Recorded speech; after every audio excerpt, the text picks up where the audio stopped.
Welcome back, I'm Tedward, and today, thanks to McGovern Subaru in Newington, New Hampshire, we're driving this 2020 WRX STI in this gorgeous and classic blue. Now, gotta be careful, the cult of Subaru will be very upset that I didn't call it World Rally Blue Pearl. But yeah, this is the standard. This is what you think of when you see an STI. What has changed with this car over all these years? And to be honest, it's not much. We still have a 2.5 liter 4-cylinder boxer engine with a turbo that's a little laggy, but you know what? I think having a car like this that's just been refined over many years is exactly what an enthusiast wants to drive. And even though it still makes about the same amount of power as it did back in the early 2000s, I love driving this car. So let's start it up because we'll do the walk around with that classic Subaru rumble. We've got keyless entry for 2020. That's always nice. This is not the premium, and I don't think I would pay for the premium, but we do have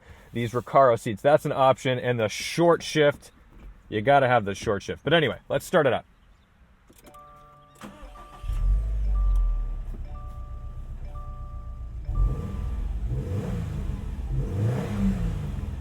Classic rumble. All right, so the beauty of these cars is how practical they are. I mean, you get a nice, properly sized sedan, by the way. You know, everything is so huge now. This is weird because like now, compared to normal cars, a 3 Series, this seems small. It's really not. There's a ton of room back here, and you don't get crazy luxuries. This is not an outrageously expensive car, but it's meant to do one thing. It's meant to be a driver-focused machine. But they've added some nice touches like these sort of like Alcantara inserts and things. It's not a bad place to be, even though it's a simple cabin. The little accents and threads and things like that, red seat belts, it makes it feel pretty special.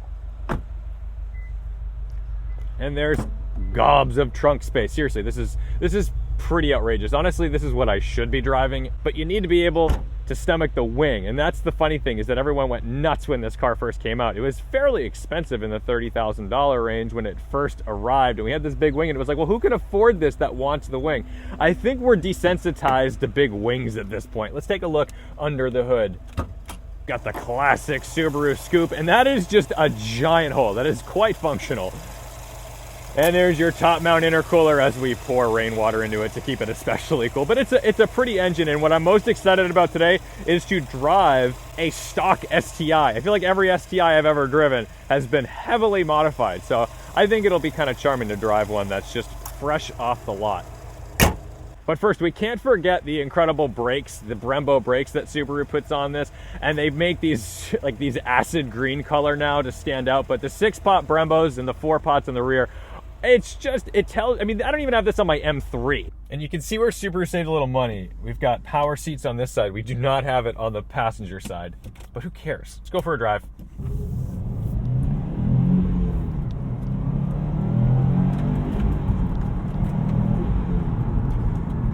So 2 things to note. Our number 1 is there is significant turbo lag. And I guess by like older standards, it's not really significant. By modern standards, we're so used to all these like crazy variable vane turbos and all this nonsense. So you could say it's part of the charm. If anything, it actually is kind of nice, but you want to keep the revs up. The second thing is there's a little bit of rev hang. It's not terrible, but what I noticed is I have to like consciously pull off that throttle before I go for a rev change or gear change, or else I'm gonna get that little over rev, you know what I mean? And of course, when you're sitting at a light, you've got to be aware of this kind of crazy all-wheel drive system with an electronically controlled diff. So why don't we go ahead, we'll put it in Sport Shop. I think, there we go, yes, Sport hashtag.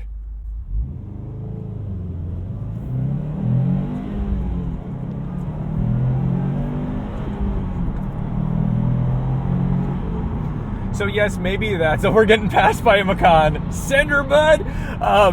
Or it's a Cayenne Turbo, that's great. So anyway, maybe, I guess we attract all the hot boys in this thing. But as much as I kind of bemoan all-wheel drive in my M3 videos, it's amazing to have grip in the wet. It's not something that's lost on me. I mean, that's the thing, you can do pretty wild stuff in this car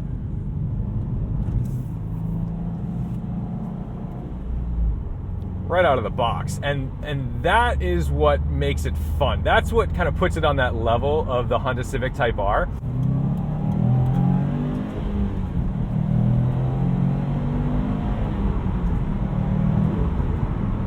Like, that's outrageous. I'm not wanting for more. And to be honest, like, I get it. I get why someone who owns this car might say, oh, you know what? We've got to go and add some power. We'll do a bigger turbo. We'll tune it. We'll do this. We'll do that. Like, the more I'm driving some of these cars, like older cars or like quote unquote slower cars. I had a Cayman S and a Cayman GTS the other day. They're not rocket ships. They're 0 to 60 are 4.9 seconds, which by no means is slow, but we live in this weird world now where unless you're in like the 3 second to 60, you're slow. You can't use those cars in the real world. You can't even have fun with them because you just go straight to jail. Everything you do, straight to jail. So it's so refreshing to drive a car like this where it's like the right amount of power, more than enough grip, and the focus was put on suspension and brakes and steering versus just let's make sure that even though this is an insulated, boring vehicle, we'll get them to 60 miles an hour as fast as possible. Like, that just genuinely has like slowly stopped mattering to me more and more as I've gotten older, which is weird that as I've gotten older, I like the Subaru WRX STI more. How does that make any sense? I always thought this was a young man's car, but to be honest, I feel like this car just makes a lot of sense. There's a great amount of torque just for cruising on the highway as well. And at 72 miles an hour, we're under 3,000 RPM, so that's a pretty solid overdrive. That makes me happy. That's nice and low revs. Cue the Corvette guys telling me that they cruise at like 957 RPM at 100 miles an hour, but that's okay. It's a Subaru. I will say there's quite a bit of road noise. It's not a quiet cabin, and you wouldn't expect it to be. It's supposed to be a little rally car. But once you kind of bond with it, oh, it's so good. This is so good. It's actually really communicative, and it's a fast rack. This is actually a very fast steering rack. I'm surprised at how little input you need to get this car to hustle around. And look at this beautiful bridge. Foggy day. This is Subaru weather. I think I came up here thinking, oh, I'm going to shoot it on this beautiful sunny day. Nah, you want to drive your Subarus on like crummy rainy days where you can really exploit it and show why it matters.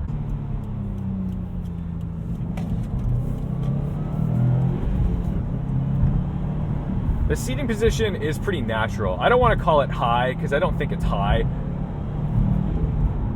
But I do think that, you're not like low hunkered down in a sports car, that's for sure.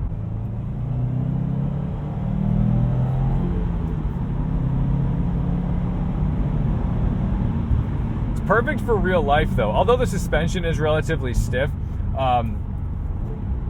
it takes bumps well. And because you have all-wheel drive, you don't feel like you're gonna really get caught out if the car bounces a little bit. I remember the first time I saw the number 300 horsepower and thought, wow, that's a lot. It was like an oil commercial, like an Amsoil or a Valvoline commercial. And they showed the Subaru charging down the road and they said, you paid for 300 horsepower, experience all of them. And I remember thinking like, whoa, that thing has 300 horsepower? And that was like mind boggling to me. Today, 300 horsepower is like everything, like a Camry, an Accord. So I just thought, wow, isn't it cool that they're able to like keep up this kind of thing all these years and the car is still just as fun and engaging as ever?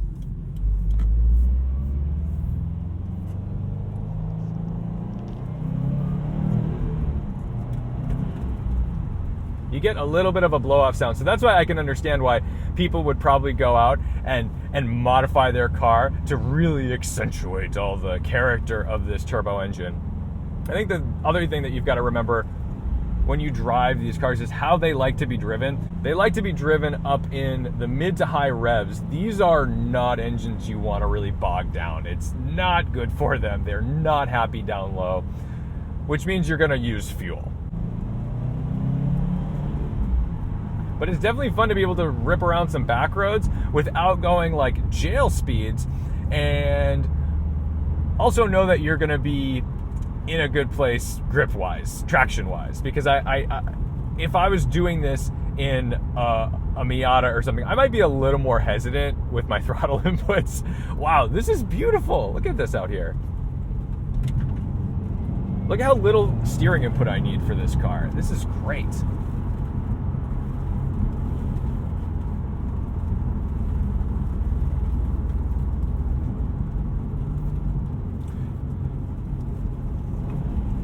You know, brochures and all this stuff, they always just sell you on, like, look, it's got 2 screens now. It's got Apple CarPlay. Like, that is the least of my concerns when I get in a car like this.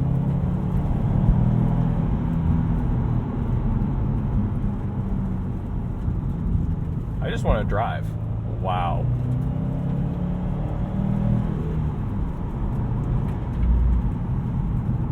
What's nice too is the character of the engine, it has just about as much torque as it does power.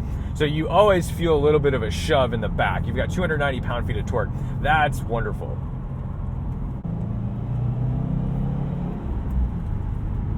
You find yourself just wanting to shift it.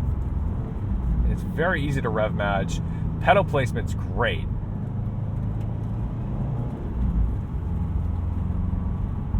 I mean, look, even I'm surprised that I like this car this much, because I'm not like a Subaru guy.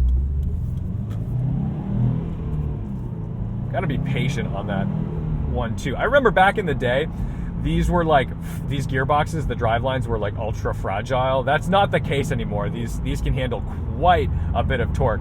So I remember like people launching these when I was a kid and just like shattering gearboxes. That I don't think that happens anymore. I think the new gearboxes are really strong and can handle the aggressive tuners, because you've got to remember, like a typical gearbox, you know, you spin second a little bit. That's usually a nice thing to lessen the load. When you're spinning the tires, you're not putting as much torque on those gears. But when you've got all-wheel drive and it all hooks up, that's a lot to ask from a gearbox. I certainly never would have thought of myself as someone who would think like, wow, the WRX STI would make a great track car. But frankly, I think it would. This is a hoot. This is genuinely enjoyable to drive, and it's very responsive. So as long as you've got it dialed in where, you know, your cooling systems are in check, like this would be a great track day toy. But frankly, it's phenomenal on the street. You've got to make some choices though. Do you want to be the guy who puts like the Tome exhaust on it and basically has like a trumpet coming out the back of this car screaming to everybody, look at me?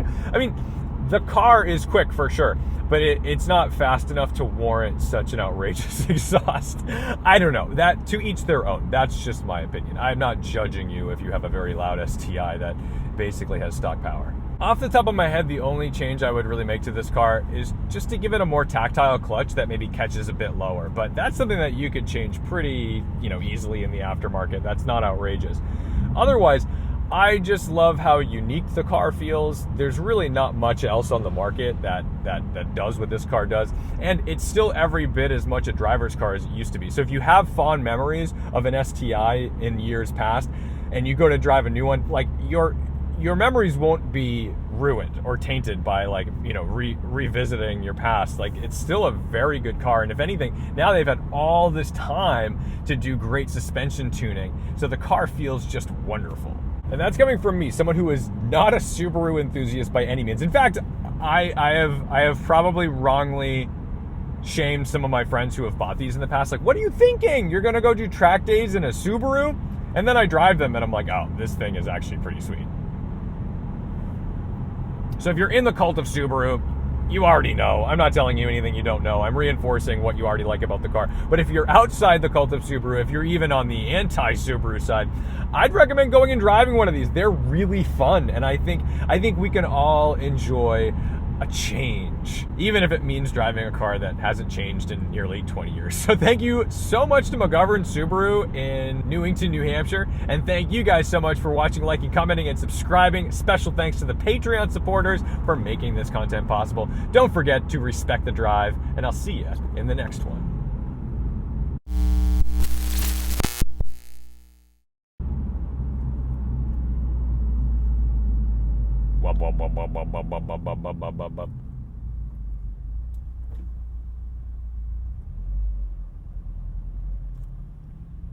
Finally starting to get used to this clutch.